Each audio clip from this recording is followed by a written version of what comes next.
Hello everyone, how are you all? I hope you are all well. I am with you, Sadiq Rahman. Today I am back with a new English class.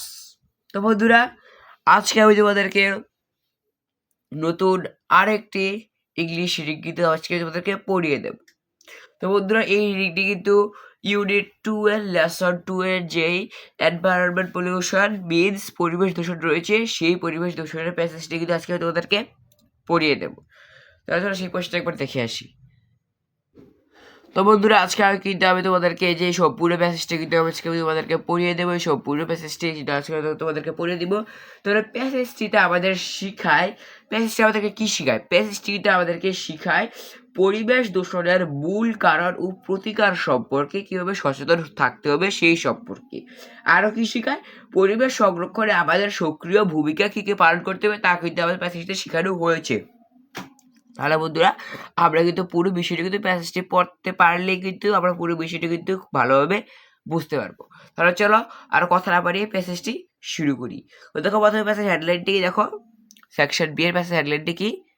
নাও এখন read the following passage. এখন তোমরা নিচের প্যাসেজটি পড়ো to know, জানতে more about environment pollution in Bangladesh.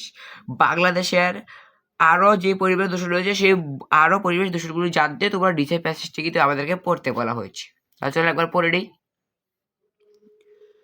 Bangladesh is now in the grip of all source of pollution like air pollution, soil pollution and water pollution.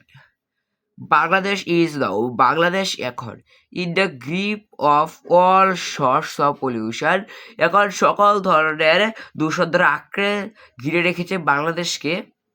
Like যেমন air pollution বায়ু দূষণ, soil pollution ভূমি দূষণ, অ্যান্ড ওয়াটার পলিউশন এবং পানি দূষণ। মানে এই তিনটি পলিউশন, মানে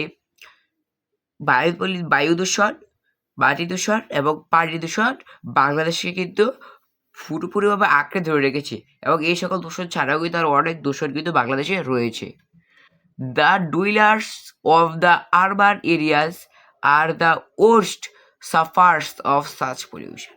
the dwellers of the urban areas মানে শহরে যে বাসিন্দারা বসবাস করে, আর দ্য ওস্ট সাফার্স তারা সবচেয়ে বেশি ক্ষতিগ্রস্ত হচ্ছে অফ সাচ পলিউশন এইসব ধরনের দূষণ দ্বারা।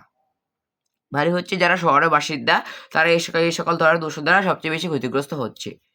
The indiscriminate industrialisation processes in Bangladesh over the past decades has created significant environmental problems.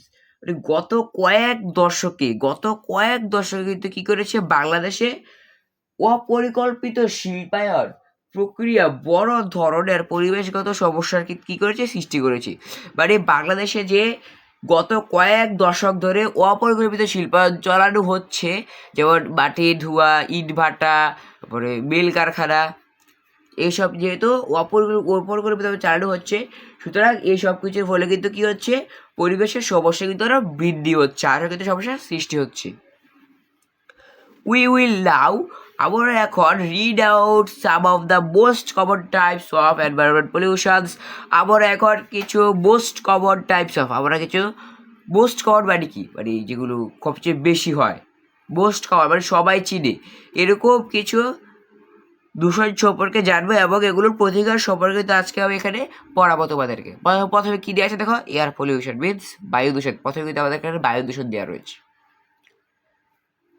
Air pollution বায়ু দূষণ কামস আসে from a wide variety of swords. Air pollution comes বায়ু দূষণ আসে ফ্রম এ ওয়াইড মিনস কি বিভিন্ন উৎস থেকে, বিভিন্ন উৎস থেকে অফ সোর্স মানে বিভিন্ন উৎস থেকে কিন্তু এই বায়ু দূষণটি হয়। ইন বাংলাদেশে পয়জনাস মানে যে বিষাক্ত, এক্সাস্ট ফ্রম ইন্ডাস্ট্রিয়াল প্ল্যান্টস মানে শিল্প কারখানা থেকে যে বিষাক্ত গ্যাস নির্গত হয়।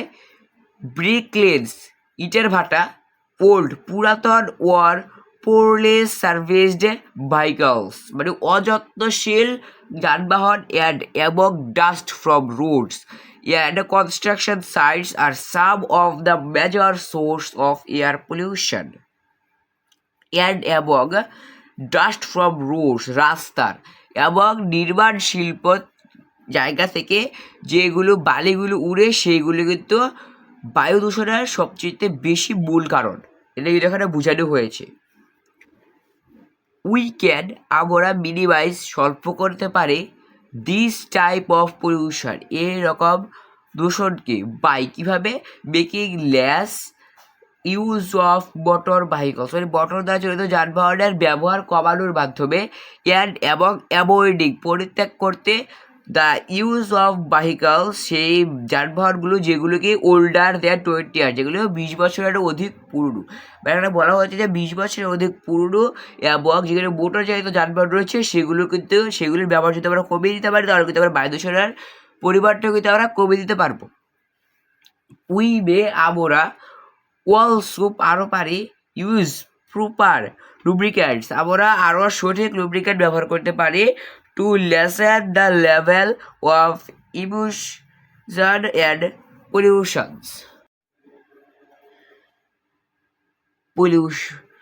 পলিউটেন্টস। এর অর্থ হচ্ছে বন্ধুরা যে আমরা নির্গমন ও দূষকের পরিমাণ কমাতে পারি সঠিক লুব্রিক্যান্ট ব্যবহার করতে। এর মানে হচ্ছে যে আমরা সঠিক লুব্রিক্যান্ট ব্যবহার করে কিন্তু দূষক ও নির্গমনের পরিমাণ কিন্তু আমরা কমিয়ে আনতে পারি। তারপর কি উই ক্যান এনকারেজ, আমরা উৎসাহিত করতে পারি কাকে, উৎসাহিত করতে কাদেরকে, পিপল লোকজনদেরকে, টু ইউজ ব্যবহার করতে, কি ব্যবহার করতে, কম্প্রেসড ন্যাচারাল গ্যাস অর মানে অথবা লিকুইড পেট্রোলিয়াম গ্যাস কিসের জন্য, ফর ফুয়েলেটিং দেয়ার কার, মানে তাদের গাড়িতে ফুয়েল ব্যবহার করার জন্য। মানে আমরা লোকজনদেরকে উৎসাহিত করব যাতে তারা তাদের গাড়িতে ফুয়েল হিসেবে কম্প্রেসড ন্যাচারাল গ্যাস এবং লিকুইড পেট্রোলিয়াম গ্যাস যাতে ব্যবহার করে তারা, কারণ এগুলো হচ্ছে পরিবেশ বান্ধব। দ্য গভর্নমেন্ট সরকার may relocate hazardous industries like brick kilns to areas away from human habitations. The government may relocate, government স্থানান্তর করতে পারে হ্যাজার্ডাস বিপজ্জনক ইন্ডাস্ট্রিয়ালস শিল্পগুলোকে, লাইক যেমন ব্রিক্স ক্লেগস মানে ইটের ভাটা, to areas away from human habitations মানে যেখানে মানুষ বসবাস করে সেই স্থান থেকে কিন্তু সরকার চাইলে সেই বিপজ্জনক শিল্পগুলিকে ছড়াতে পারে সে মানুষের এরিয়া থেকে। বিপজ্জনক শিল্পগুলো কী কী, যেমন ইটের ভাটা, তারপর হচ্ছে শিল্প কারখানা ইত্যাদি।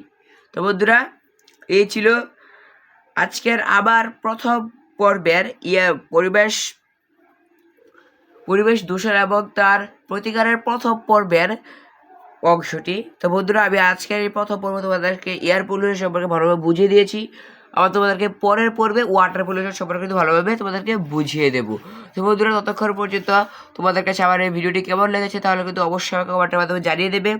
আর যদি তোমাদেরকে কোনো কিছু বোঝায় বাকি থেকে থাকে তাহলে কিন্তু অবশ্যই আমাকে তা কমেন্টের মাধ্যমে কিন্তু জানিয়ে দেবে।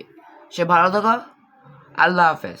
কিন্তু তোমাদের কাছে একটা অনুরোধ থাকবে যে তোমাদের যদি আমার এই ভিডিওটি ভালো লাগে থাকে তাহলে কিন্তু অবশ্যই লাইক এবং সাবস্ক্রাইব করতে কিন্তু ভুলবে না। আল্লাহ হাফেজ।